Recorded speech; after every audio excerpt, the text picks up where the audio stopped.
Magandang gabi po sa bawat isa. Welcome po sa ating gawain ngayon. Ito po ang TCFC Friday Devotion in the Word and in Prayer. Ngayon pong gabi ay atin pong itataas sa panalangin ang ating mga kapatid na nagbigay po ng kanilang mga pangalan. Sila po ay may iba't ibang kahilingan sa Panginoon ngayong gabi. So let's come before God in prayer. Tayo po ay yumuko at manalangin. Dakila at napakabuting Diyos, kami po ay lumalapit sa iyo ng buong puso. Pinasasalamatan ka namin sa iyong mga ginawa sa buhay namin. Maraming salamat sa buhay, kalakasan, kapayapaan at pag-iingat mo sa bawat isa. Ikaw ay hindi nagbabago at ang mga pangako mo ay tunay naming maaasahan at mapanghahawakan sa tuwi-tuwi. Sa mga oras na ito, O Diyos, ano man pong hadlang at pagkakasala ang nagawa namin ay patawarin mo kami. Pakalinisin mo, O Diyos, ang aming mga puso at ang aming isip. Muli mo pong i-restore o iugnay ang aming ugnayan sa iyo upang malayang makakilos at gumawa ang banal na Espiritu sa amin mga buhay. Sa gabing ito, aming Ama, ay inilalapit po namin ang aming mga kapatid na sina Nestor Malto, Raymond Tinebro, Joselito and Elizabeth Alberto, Fe Moya Peñueco, Ezekiel Ojano, Benencio Mendez, Rolly and Maricel Hilahan, Joshua Dave Quiñones, Pastor Ronel Evangelista, kasama po sina Dina Matawaran, Evelyn Lorica, Romilyn Balane, Erlyn Romero, Mitzelin Tongohan, Marjorie Lovendino, Cleope Sinugat, Pastor Iris Kagandahan, Avi Matienzo, Irene Yvette Pitoral, Raquel Bambo, Joel Delgado, Madison Samonte, Ninita Cabullos, Rowel Polino, Liwana Gonzalez, Riza Valencia, Lou Christian Osenar, Narcisa Punsalan, Sid Pitoral at si Inocencio Sacramento. Sila po, O Diyos, ay may iba't ibang kahilingan sa iyo. Kung ito man po ay kagalingan para sa kanilang mga iniindang sakit, ay bigyan mo sila ng kagaanan at kaginhawaan sa kanilang mga katawan. Ikaw, O Diyos, ang aming dakilang manggagamot. Hipuin mo po ang bawat himaymay ng bahagi ng kanilang katawan sa oras na to. Pagaanin mo po ang kanilang nararamdaman. At anuman po ang kanilang mga pangailangan ay sa iyo namin ito itinataas at ipinagkakatiwala. Sa mga gagawin nilang desisyon at pagpapasya ay tulungan mo sila, O Diyos. Bigyan mo sila ng sapat na karunungan upang ang mapili nila ay ang iyong kalooban. At sa lahat ng ito, Panginoon, ay ang kalooban mo ang siyang mangyari at maganap. At sa iyo pong mga salita na aming pagbubulayan ngayong gabi ay patuloy na matanim ito ng malalim sa aming mga puso at ito'y aming maisabuhay. Bigyan mo kami ng karunungan at kaunawaan sa iyong mga salita na aming pagsasaluhan. Let your Holy Spirit teach us, guide us, correct us, convict us, and comfort us, Lord. Ito ang aming panalangin sa makapangyarihang pangalan ni Jesus na aming Panginoon at tagapagligtas. Ang lahat po magsabi ng Amen. Kunin po ninyo ang inyong mga Biblia. Ating pong buksan ito sa aklat ng Juan, Kabanata 11, talatang 30, at ito po ay sama-sama nating basahin. Ang sabi po dito, nang masipsip na ni Jesus ang alak, sinabi niya, naganap na. Iniyuko niya ang kanyang ulo at nalagot ang kanyang hininga. Ang pangyayaring ito ay naganap nang ang ating Panginoong Jesus ay mabayubay at mapako siya sa krus. Matinding paghihirap, pasakit, pagbabata ang tiniis ng ating pong Panginoong Hesukristo. Hindi inalintana ni Jesus ang lahat ng mga hirap na kanyang pinagdaanan, mga paghagupit, mga pang-aalipusta at higit sa lahat, pagpapahirap sa kanyang katawan at maging sa kanyang damdamin. Ang lahat ng iyan ay kanyang tiniis para sa iyo at para sa akin. Ang Juan 19:30 o ang Juan Kabanata 11, talatang 30 ay ang sabi po dito ng ating Panginoong Hesus ay naganap na. O sa English translation po ay it is finished. So ito po ay nangangahulugan ng pagtatapos ng mission po ng ating Panginoong Hesus dito po sa lupa. Kung saan tinupad niya ang lahat ng mga propesiyang nakasaad sa lumang tipan. Ito po yung pagiging Mesiyas niya o yung tagapagligtas.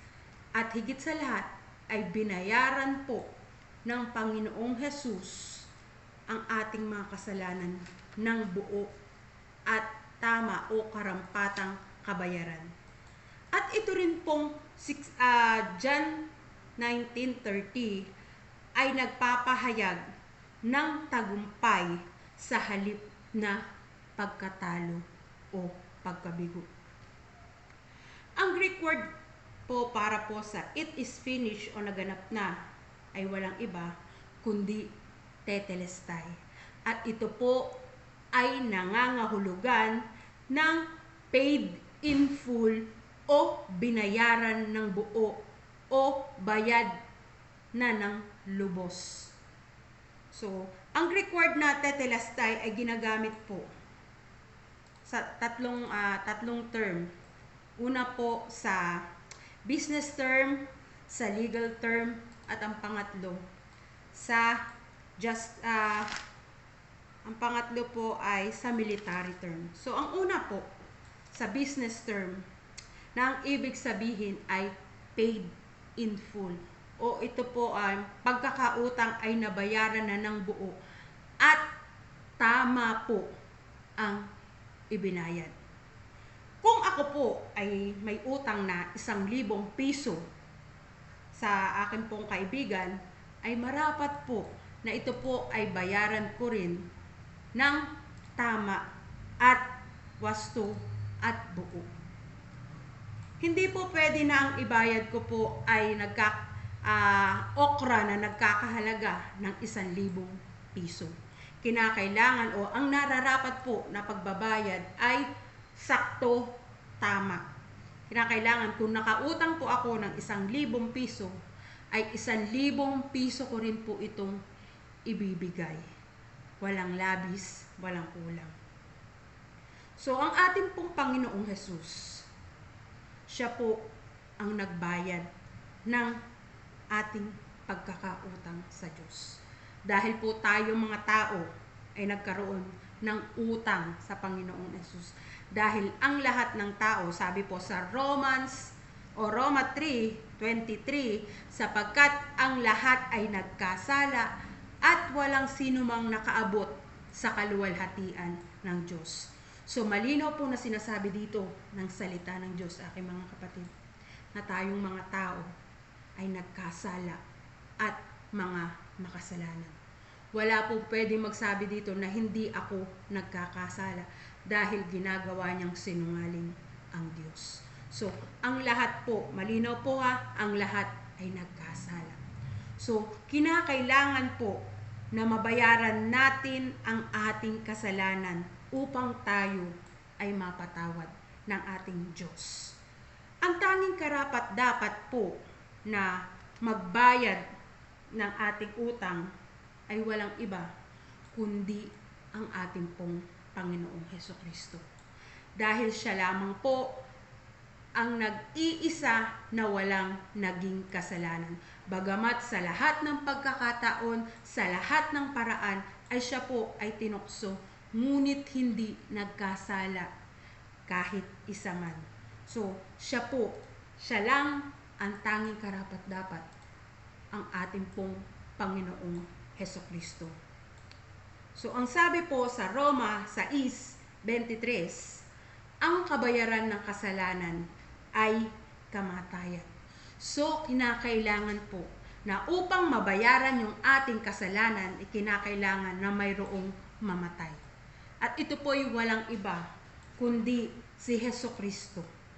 Siya lamang po, sabi po natin kanina, siya lang yung tanging karapat-dapat na magbayad ng ating kasalanan dahil hindi siya nagkasala sa kahit anumang paraan. At iyon po ang naganap, aking mga kapatid. Inialay po ng Panginoong Hesus ang kanyang buhay, ang kanyang dugo, upang ikaw at ako na nananampalataya sa Kanya ay mabayaran ang ating pagkakautang sa Diyos, ang ating pagkakasala sa Diyos. At ito po ay magkaroon ng kapatawaran. So, ang kasalanan po ang nagpalayo sa tao sa Diyos.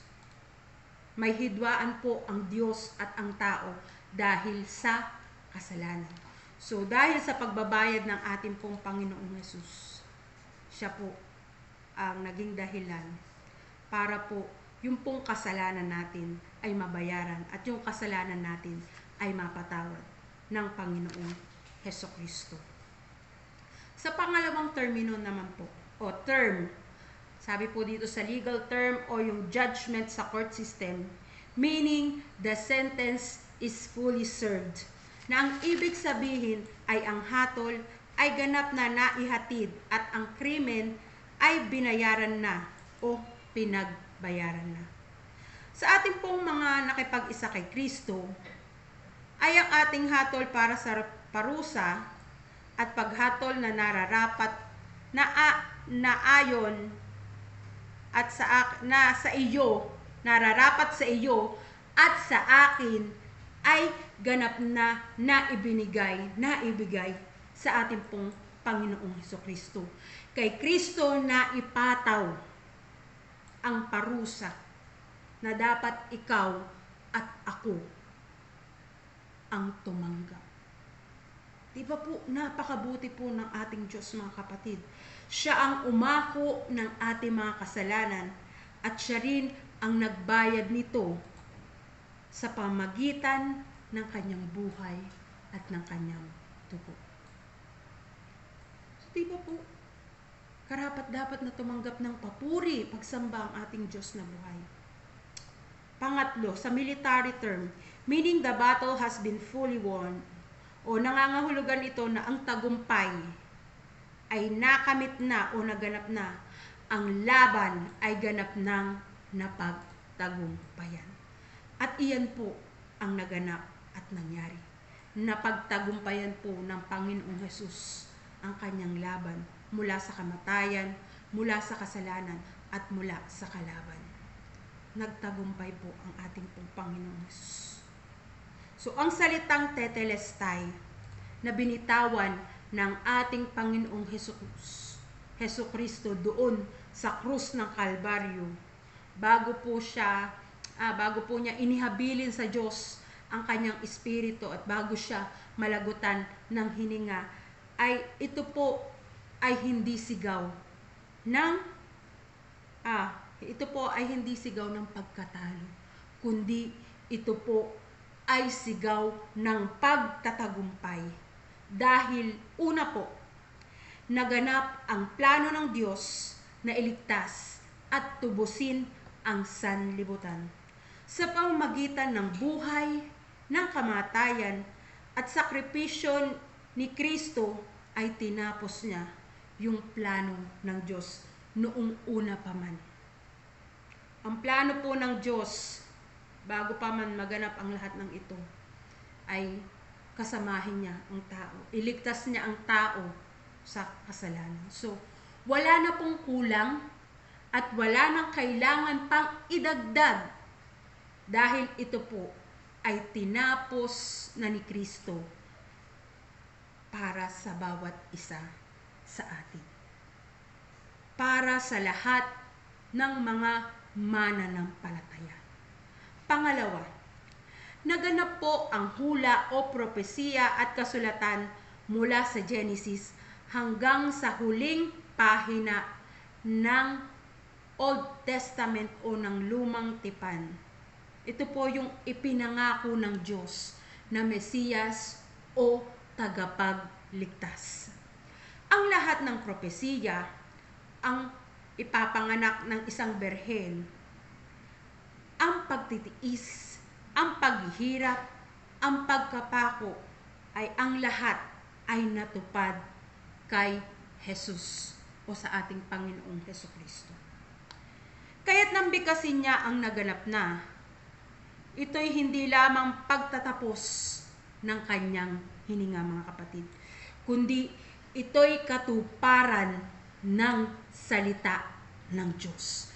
Naganap ang pangako ng Diyos sa Old Testament na mayroong isang Mesiyas o tagapagligtas na darating para yung mga tao ay maligtas at muling makasama ng Diyos pagdating ng tamang panahon doon sa langit, doon sa trono ng Diyos.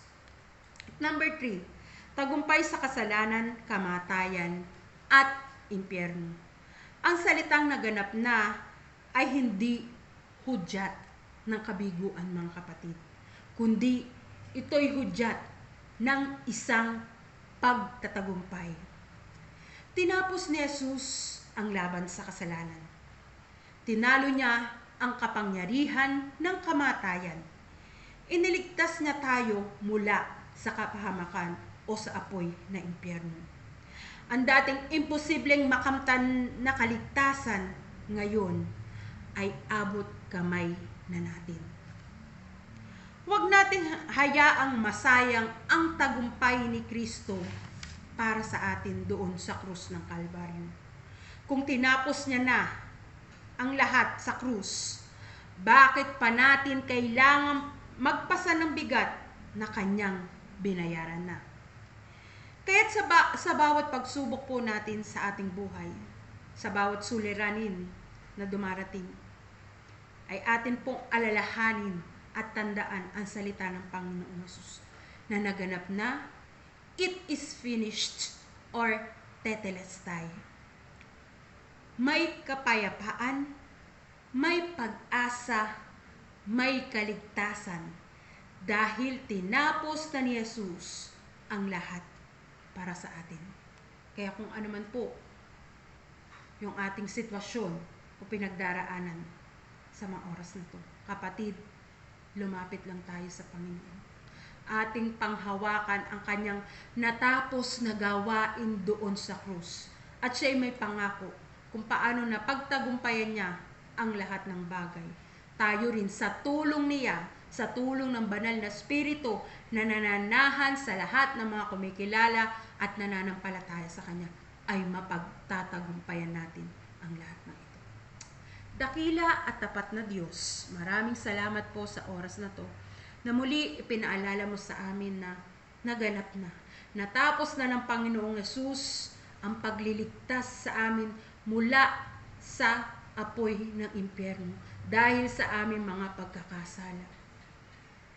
Lord, tulungan mo kami na palagi itong alalahanin, pakalimi-limiin, pakaisip-isipin namin sa aming mga buhay na kung hindi dahil kay Kristo, walang kaligtasan kaming makakamit. Kaya Lord, tulungan mo kami, papagtibayan mo palagi ang aming pananampalataya sa Panginoong Hesukristo. Lagi naming tignan ang kanyang tinapos na gawa doon sa krus ng Kalbaryo, na kung saan yung lahat ng aming mga kasalanan ay binayaran niya na ng buo, at siya po yung tumanggap ng kaparusahan para ako at ang aking mga kapatid ay magkaroon ng reconciliation sa iyo, Panginoon, o sa amin po, o Diyos, sa iyo po, Panginoon, na magkaroon kami ng reconciliation. Yung dating may pagitan, may harang, pero ngayon dahil sa ginawa ni Kristo, ito po ay na-lift na o nawala na dahil sa ginawang pagliligtas ng aming pong Panginoong Hesus. At lagi naming pasalamatan si Kristo sa kanyang ginawang kabutihan sa bawat isa sa amin. Kaya patuloy kang maghari, patuloy kang manguna, Panginoon, patuloy kang maghari sa buhay ng bawat isa sa amin. At ikaw na po, sa iyo namin pinagkakatiwala ang lahat-lahat sa aming mga buhay. Ano man po ang aming mga pangailangan sa pang-araw-araw, we lift it up to you, O God. Ikaw na Diyos na may magagawa At ikaw, O Diyos, na makapangyarihan, ay sa iyo namin to patuloy na ipagkakatiwala. Maraming salamat po, Panginoon. Muli, sa iyo namin binabalik ang lahat ng papuri at pagsamba at pagdakila sa tanging pangalan ng iyong anak na si Jesus. Amen. Magandang gabi po sa bawat isa at salamat po sa inyong pakikinig. God bless you all.